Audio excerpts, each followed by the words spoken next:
one of the previous Harness project mentors uses this, and I'm going to use it as well because I think it's a great idea.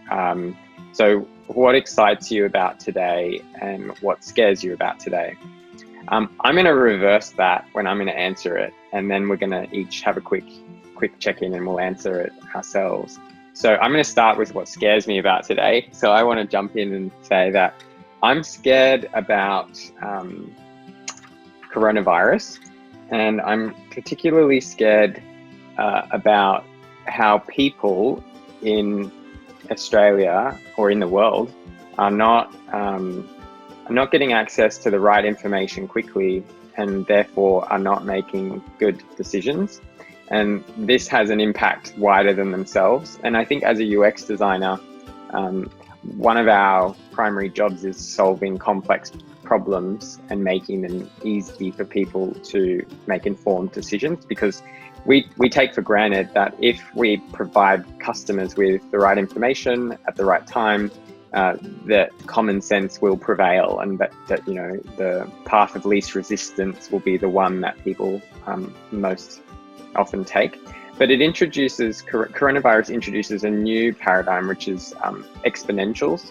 And human beings find exponentials really hard to understand. So even if it's explained to them, they can't understand exponentials very well. And then therefore they aren't making good decisions. So not just, the people that I'm bumping into day to day, well, not bumping into because I'm locked down, but seeing, but also the politicians and also the business decision makers. So there's a lot of poor decisions being made right now, and that scares me. But that also leads me into what excites me about today, which is that this is maybe one of the first times in 2 generations that things are significantly going wrong and breaking down.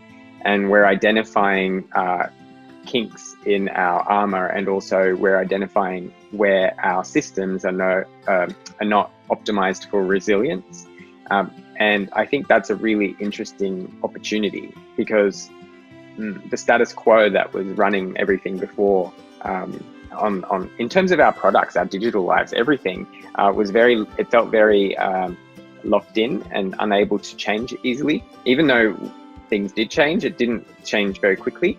So I'm excited about, although the situation that we're all going through is quite horrible and deadly, I am excited about the opportunity that will come out of it in the long run, and also in the short term, when we start seeing people solve problems quickly to survive. And in doing that, I think as UX designers, as people who are solution oriented, this is a very good space for us to do our job, not just in terms of our business jobs, so solving problems for companies, but also using that same problem solving skill that we have for day-to-day stuff that we can use to help our family, our friends, and also just the greater community. So that excites me about today, because it's a new paradigm. We're in a new epoch, and we're at the very beginning of it. And I think it's a really exciting opportunity, although it's horrible. So that's my humble scares you, excites you.